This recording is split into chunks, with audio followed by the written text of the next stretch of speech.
Welcome back to the Dr. Dean Show. We're glad to have you with us again. And we're joined by Dr. Zak again, and so glad to have her here. And then we have another special guest who will be helping us in terms of looking at some of the issues that children have, and maybe even some of us grown up people as well. So thank you for joining us. Dr. Dean Beckloff has been working as a counselor with students, families, kids, and teens for over 40 years. As the founder of the Beckloff Behavioral Health Center, Dr. Dean focuses on children and families that need a little extra help via counseling. Each week with Dr. Elizabeth Zak, we discuss all things family related to help people create the positive family they want to build. Welcome to the Dr. Dean Show. Well, thank you, Dr. Zak, for being here. I think last time you were not able to be here, but thank goodness you're here. Dr. Elizabeth Zak, she is a licensed psychologist at Beckloff Behavioral Health Center. She works tirelessly and has a huge practice in terms of counseling with children, teens, and adults. And then she also helps with our testing as well, because we're really, I think, more of a counseling and testing facility. So we're glad to have you here, and your expertise and understanding it's just phenomenal. And today we're joined by our special guest, Pooja Patel. We're so glad that you're here. Pooja has specialized in a number of areas, but works a lot with children. And, that's been a very strong interest of mine for a long time. And I've worked with kids in school and as a teacher and as a school counselor and in outpatient counseling, obviously, as well. So we're glad to have you here. You can even learn more about Pooja on our website, www.drbeckloff.com. drbeckloff.com. You can find more about Pooja and what she's doing. Pooja is actually also working on her doctorate, so she will be PhD at some point. So she's committed to kids, and committed to continuing to grow and increase in her own knowledge and experience with working with families. And today we're going to be looking a little bit at maybe depression and anxiety in children, and maybe how to recognize that in kids. It can be different. It can be a little bit different in terms of recognizing, for sure, depression. And it's hard because, sometimes it's like, is it depression, or is it more like they're going through a phase of sadness? And then, of course, worry. I think every parent can tell when their kid is worried. But is it just normal worry? Or are we looking at something that is really a little bit more long-standing? So let me just ask you straight up. Sorry, Pooja. By the way, Pooja has this rich cultural background too, that has the cultural background of India, which is, I think, is fabulous because I love Indian food. I'm sorry. But she was also born and raised in West Texas, and she has the boots to prove it, people.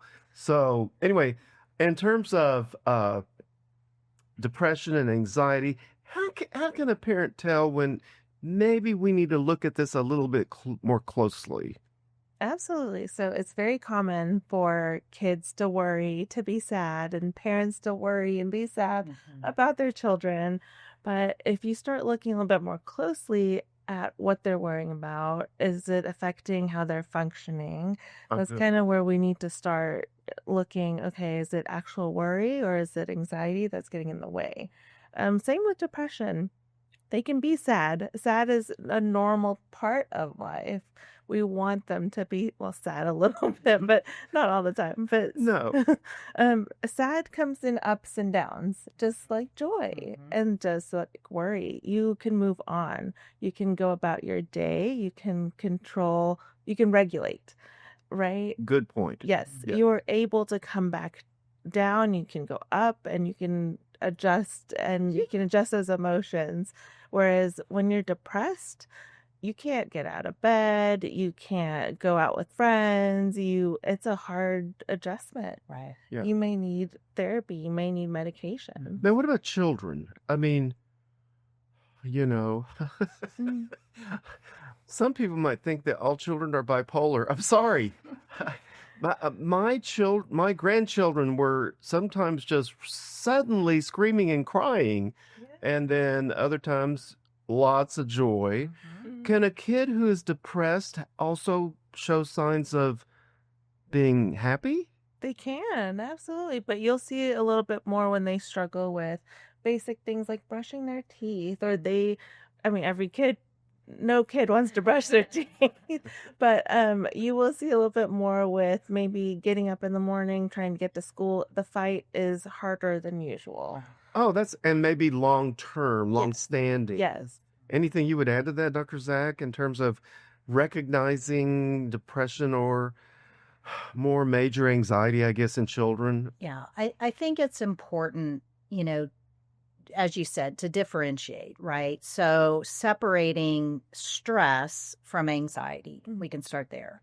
So stress is a normal experience typically related to kind of external demands, right? We get stressed when we have deadlines or when we have other responsibilities. Kids get stressed, right? This is very normal and very, typical in terms of our emotional makeup. Anxiety, right, is different. Anxiety is more an internal experience and typically more pervasive and often without a specific trigger. And so, this is the dread, this is the worry, this is, often a physiological response that is very different than, a typical stress reaction. Same with depression and sadness. Sadness, very typical, right? We all feel sad, temporary, where depression often feels more pervasive, feels like everything is bad. It is more, feels more permanent. It's always going to feel this way. And it feels more personal. It's all about everything is happening to me. And so I think, for parents to understand what's normal, right? And just a typical kind of feelings that we have, versus what is more concerning. Uh, uh, as I said earlier, I've worked as a school teacher, school counselor.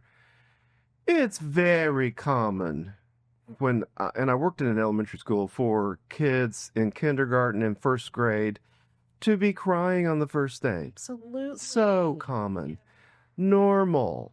But then there would be some kids who cried for a long time. Right. And had a hard time making that adjustment. And to me, that's kind of like what we're talking about, that it's a little more long-standing. But it is hard to recognize because many parents will tell me, but I see a lot of joy too and a lot of happiness too. It's hard, but it's when those times are hard and they are long-standing and difficult. So anyway, what about, I think you had a question, Dr. Zach, about maybe we could talk a little bit about, how perhaps anxiety and depression in kids, how it can impact a kid socially, academically, in the family. Maybe you could speak a little bit about that. Of course. So academically, that's a big one, right? Parents are so concerned about how their kids are doing in school and grades, and when grades start declining, if it, like what you said, not just temporarily, but it's a long-standing. You're seeing a steady decline. Yes. So if their grades are starting to decline, and particularly, I would think if it's been typical of the child to have been making very good grades for a long time and then to start seeing the decline. We see that with older kids. We see that with teenagers. Notice a change in Right. behavior, in grades, and socially. Right. And so any change that's out of the norm for the child. So let's say the child loves wearing sweatshirts year round, but all of a sudden they're wearing t-shirts. That's different. So we want to take a look at that. We want to say, oh, what's happening here? Why is this different all of a sudden? Because sometimes kids will wear sweatshirts when it's 100 degrees outside, but we want to look at what's different for They the dress child. to the nines, and then all of a sudden they're wearing sweatshirts and baggy things and not combing their hair, and that would be a change. Absolutely. And then socially, we can also look like, are they withdrawing? That's also depression.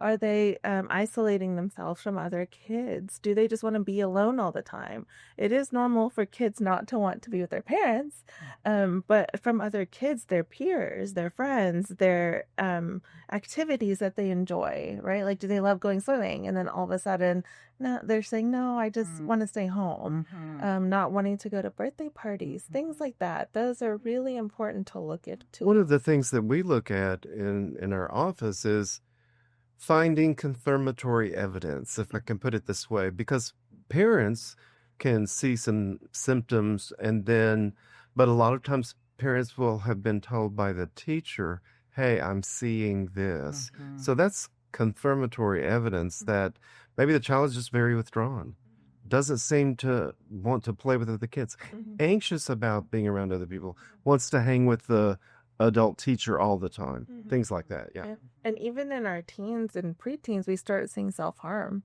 And that's a really big one. Right. When we start seeing self-harm, to look into that. Absolutely. And I was going to add, we can start seeing if things really progress, school refusal, if kids, maybe they're quite anxious and they don't want to go to school. And then it becomes, it's harder and harder to get them to do those things. A lot of times with kids, we see it physically, somatic kinds of complaints. When my oldest in kindergarten, he had quite a bit of anxiety. He was one that it lasted. And he spent more time with the school nurse than I think he did with his kindergarten teacher, because he always had a tummy ache. Yep. Always had something. I also found out that she gave him a lollipop every time he came to see her. So I had to ask her, please don't do that anymore. We need that kid in to not be in the nurse's office. But I think you start seeing these kinds of things too. Kids will start sharing a lot of negative self-talk. I'm so dumb. I'm so stupid. I can't do this. It's too hard.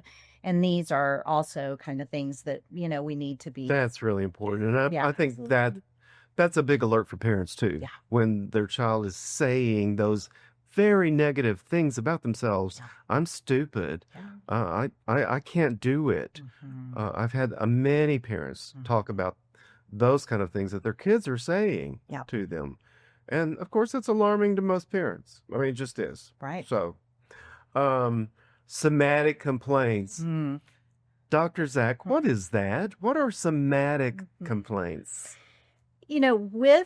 Often with kids, anxiety and depression can manifest itself physically. So kids do start complaining, feeling physical complaints, physical symptoms, and it's not real. These are real manifestations, right, of their internal mood state. And so, with kids, it's tummy aches. It could be headaches. It could be aches and pains. They're more sensitive to these kinds of physical sorts of, issues. And so, it's almost, in some ways, it's easier for a kid to identify, those physical kinds of difficulties rather than express, I'm feeling anxious, or I'm feeling nervous, or I'm feeling, worried. I've often said somatic complaints are physical symptoms that are probably due to inner stress. Right. Yeah. That's perfect. Yeah. Inner stress. Absolutely. And then, then becomes to me the figuring it out phase for parents.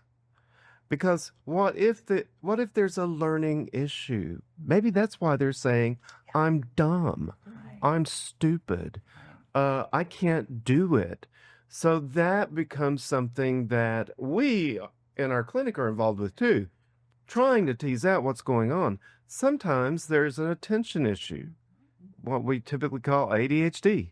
attention deficit hyperactivity disorder.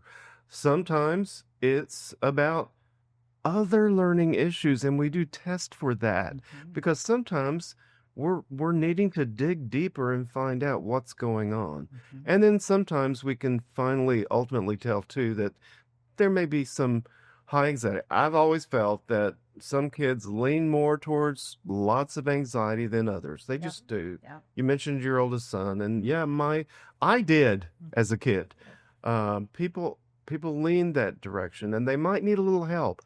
I think we're going to talk next about what can you do? I mean, what does a therapist do? And then I'm hoping you're also going to touch a little bit, Pooja, on what parents can do. But what do you do in counseling when you're working with a kiddo who is struggling with some high anxiety? So a lot of CBT to start with. So that's cognitive behavioral therapy. And we focus on the actions, thoughts, and the behaviors that kids are having and trying to tie those in with some less stressful, less worrying thoughts. And let's get rid of some of that high anxious feelings that the kiddo's having and change that behavior. Yeah. Essentially, right? So we're focusing on feelings and thoughts, and so we can adapt that behavior so it's not so worrying. Then they can get to school, they can do those activities, they can engage with their peers, right? And so a lot of CBT And how do you do that? I know you have I think Pooja does an excellent job at very creative things like art and play therapy, of course. Yes. And then also even you do some things, I hate to use the word worksheets because that sounds like, oh my word, we're going to have some hard times now. Right. I think But some things that helps the child to focus in, and when I say child, I don't mean just small children, but older kids too. So what are some of the techniques you use? So I think probably starting 8 and up, we start adding in worksheets, but kids, they'll either hate them or love them. But once they start seeing how they are helpful, they really do enjoy It's that. fun kind of stuff. Yeah. Yeah. And it's not just like, okay, 1 + 1 is 2, right? Like we're working through a worksheet that's math related. It has pictures, it has drawings, and we're coloring. It's very creative in that aspect. And we throw in artwork. This is really probably my favorite area to work on with kids, because I think even young ones can really understand, especially the you're talking cognitive behavioral, the thoughts. And so what I love to do with kids, even young ones, is help them create some distance between what I like to call either their worry brain, right, or their bully brain, and what they know to be true, kind of trick thoughts versus true thoughts. I have a kiddo who came in with lots of negative self-talk, everything. She just bad, really, really hard on herself. And so we talked about a name for her bully brain, and she named it her evil queen. That's so good. And so so when we're working through all of this, teaching her, is that your evil queen talking to you, right? Or is that your Susie? Is that Susie talking? And even her mom learned some of that language. So her mom would say, is that the evil queen? Is the evil queen here? Is she the one that's saying all these things? I think it's just such a nice kind of model for kids, because you can understand that this isn't you, right? This is your depression talking. This is your anxiety talking, and creating that distance, I think, can be really helpful. Yep. I think just like what you said, creating those parts and separating them out, because so many kids and even parents start putting depression and anxiety together, and they say, oh, that's part of you. That's who you are. And at the end of the day, it's not who you are. It's just a part of you that we can separate out. Like sometimes it will be helpful. It'll say, hey, that's a boundary. We don't want to do that. That's scary. Let's take a step back, or let's slow down. Right. But other times it might consume you if we don't remember that it's a part of you. Right.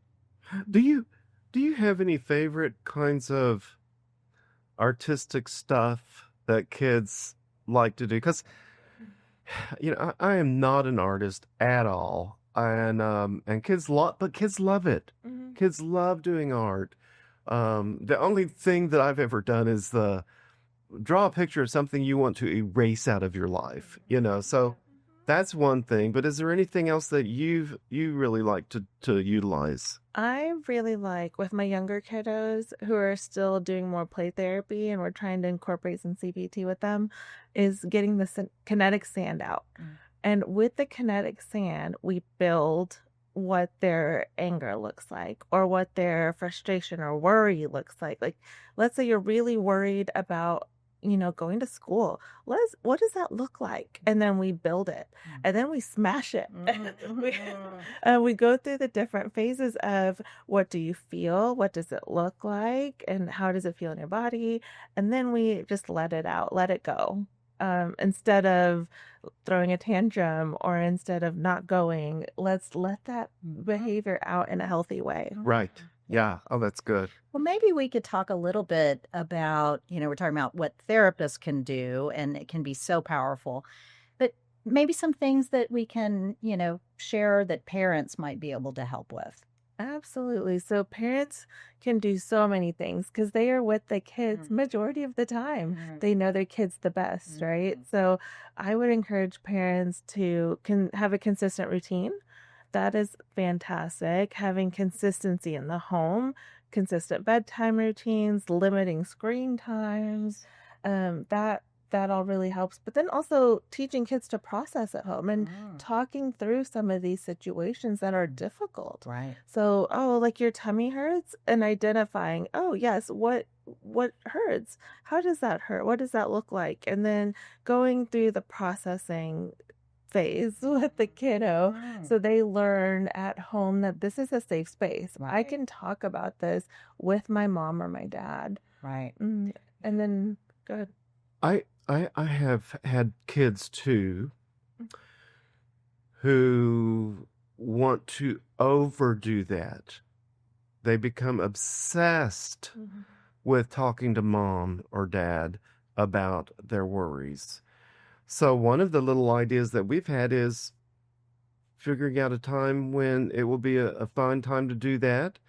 Like, okay, we're going to talk about this, whatever your worries are, at 4:00 every day.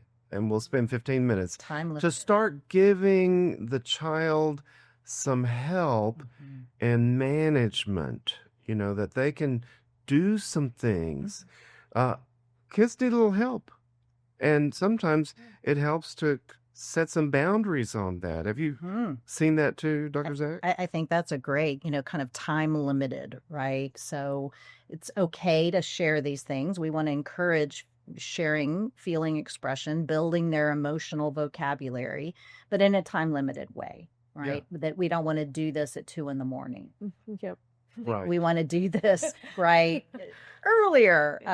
And I think, also teaching kids acknowledging the feelings, but also recognizing that feelings are fleeting, like that, and that they're not always accurate representations. Just because we feel anxious doesn't mean we're necessarily in danger. And so really helping kind of, educate a little bit on that too. Absolutely, because I think one of the things that we try to do with kids is to normalize it. Yeah. We all have it built into our system to have anxiety. Every living creature has it. Every primitive. lizard. Keeps us alive. A lizard brain is what it's called sometimes. It's there so that when the dinosaur is attacking us, we will do something, either pick up the spear and throw it or run. We've got to be able to take action and do something. So it's there in helping kids, I think, to know that's normal. There's nothing wrong with them. Sometimes anxiety, as is just so overpowering. It can be a false alarm. Yeah.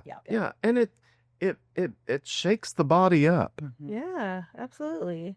And seeing their parents have that anxiety in that moment of like, oh my goodness, what are we going to do? Right. Or, just what's our next step? Seeing that behavior modeled is so helpful to know it's okay to have anxiety. And then what do we do about it? Let me ask you too.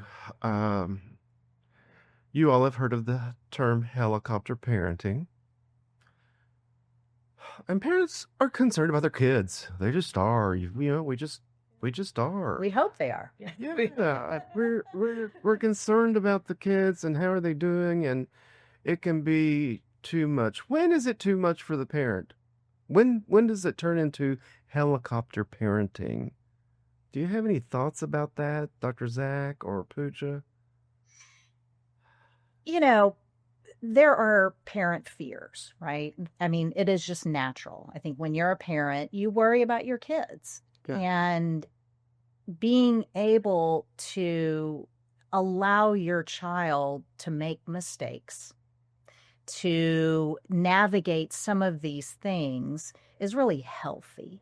And so if you as a parent are constant, it's kind of like the toddler learning to walk, and a parent is, so afraid that they might fall. And if you never allow your child to walk and perhaps fall, they're never going to learn, right? Right. And so you do have to take a step back. I think that's the complicated thing in parenting, is knowing when you need to step in, right? And knowing when you need to take a step back and allow your child to naturally develop some of these coping tools. And that's where maybe counseling can be helpful for the parent too, so that they can get a realistic perspective of what's going on. Absolutely. Yeah.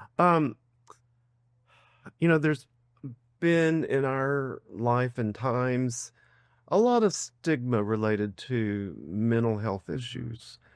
And, that could be a part of the helicopter. My kid never has any problems at all, because there's the worry and the fear of somebody pointing the finger, I guess. But what about the stigma, if there is one? I think people have come a long way now and are realizing, understanding, nope, it does happen. Things happen. I think People do feel things. like to think more people have come a long way Yeah. than they have, but I think just normalizing anxiety, what is it, and how to deal with it, and education, right? Providing education to the parents that come in, and if you don't have a therapist already, getting some education from a source that does have correct information versus social media. Right. And normalizing what's okay and safe, and helping your kids, not being a helicopter mom, but just helping them get back up when they need the help, or letting them fall. Yeah. And that is our goal at our center. Yeah. We want to work ourselves out of a job. Yeah. We want kids to come in, work on whatever they need to work on, and move on into Build living resilience. life Yeah. and believing in themselves, building confidence, building confidence in the middle of worry. They say fear, everybody's going to have it, but it's what we do with it and how do we handle that, and learning to be strong and courageous as they march into the world and live life. And that's our goal, is to help people to do that. So, Pooja, thank you so much for being here today. We totally appreciate it. For more information, you can go to our website again. It's www.drbeckloff.com. And on that website, there's a lot of information that you can find and tools to use. And we'll continue to update that and make that even a better place to go and find some things. But there's a lot on there. So thank you both. Thank you, Dr. Zak, always, for being here. And you guys enjoy yourself and have I'm sorry, but this is around the Christmas time. So if it's Christmas round, hope you have an enjoyable Christmas time. Thank you.